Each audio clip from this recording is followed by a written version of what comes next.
16e jour. Saint Joseph, modèle d'attention à la présence de Dieu. Premier point.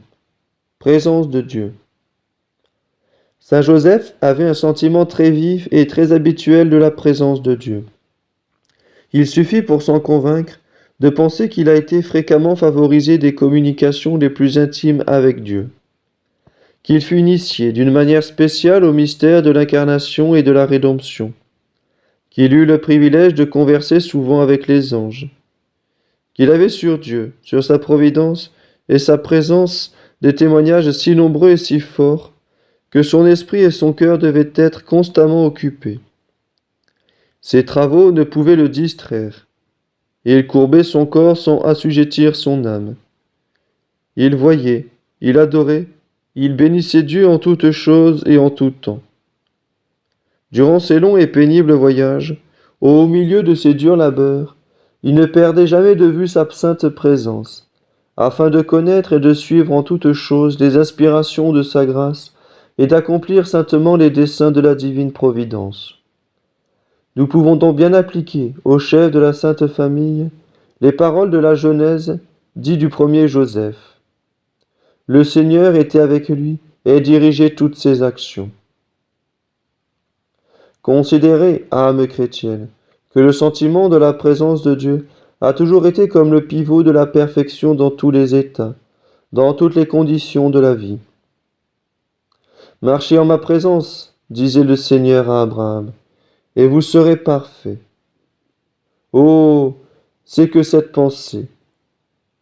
Dieu me voit, il est témoin de tous mes actes, de toutes mes luttes. Il me tient compte de tout, d'un désir, d'un simple soupir dont il est l'objet. Cette pensée, dis-je, est bien propre à m'encourager et à me faire accepter tous les sacrifices. Demandons donc au Seigneur, par l'intercession de Saint Joseph, de nous pénétrer du sentiment de sa présence infinie, surtout au commencement de nos prières et de nos principales actions. Deuxième point. Présence de Jésus-Christ. Il y a plus encore. Saint Joseph n'avait pas seulement la présence infinie de Dieu pour règle de ses actions et de sa vie entière, il avait Dieu lui-même présent sous ses yeux. Il possédait Jésus-Christ. Nous avons vu le Fils unique de Dieu, plein de grâce et de vérité, s'écrit Saint Jean. Eh bien, Saint Joseph a été le premier témoin de cette merveille. Toute sa vie, durant 30 ans, s'est écoulée auprès de Jésus.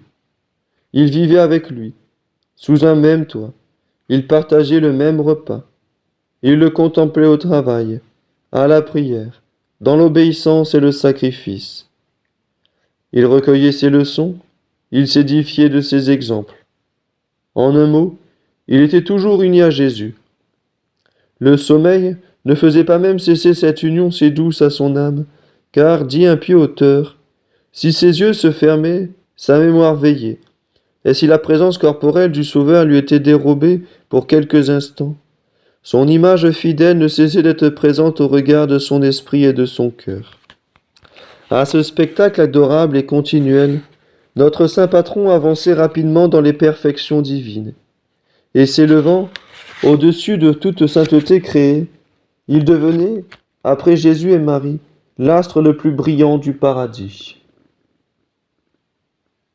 Cette adorable présence de Jésus-Christ qui fit durant 30 années les délices de Saint Joseph, nous pouvons en jouir, âme chrétienne. Nous possédons Jésus au milieu de nous, nous, dans l'Eucharistie. Chaque jour, à chaque heure, nous pouvons le visiter, le contempler, l'interroger. Le faisons-nous? Imitons-nous sur ce point Saint Joseph? Réveillons donc notre foi. Visitons souvent ce divin Emmanuel. Il est dans le tabernacle, ce qu'il était pendant sa vie mortelle, le refuge des pécheurs, l'ami des justes, le consolateur des affligés, le sauveur des âmes. Exemple. Voici un fait touchant que racontait dernièrement un ecclésiastique des plus distingués du clergé de Paris. Il y avait à l'église de Saint-Ambroise un beau et riche ciboire qu'on voulait soustraire à la rapacité des révolutionnaires qui pillaient et incendiaient la capitale. On ne savait où le cacher, quand ce prêtre déclara qu'il se chargerait de le mettre en lieu sûr. Il alla trouver une pauvre femme dont la piété lui était aussi connue que l'honnêteté, et la pria de conserver fidèlement le précieux dépôt. Elle accepta de suite.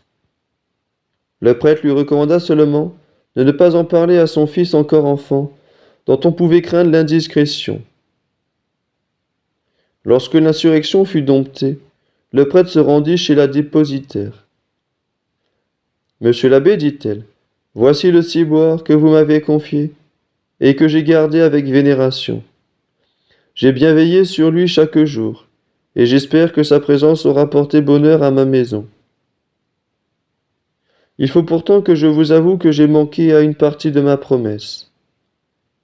Hier, quand j'ai vu l'ordre rétabli, j'ai averti mon enfant du dépôt qui m'avait été remis, et je lui ai dit, « Mon fils, souviens-toi qu'on a assez estimé ta pauvre mère pour lui donner en garde le plus beau des vases sacrés de la paroisse.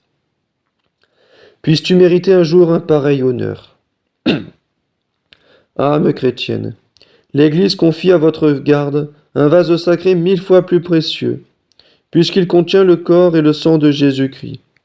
C'est le ciboire du tabernacle. Puissiez-vous garder avec soin ce précieux dépôt et bien en profiter.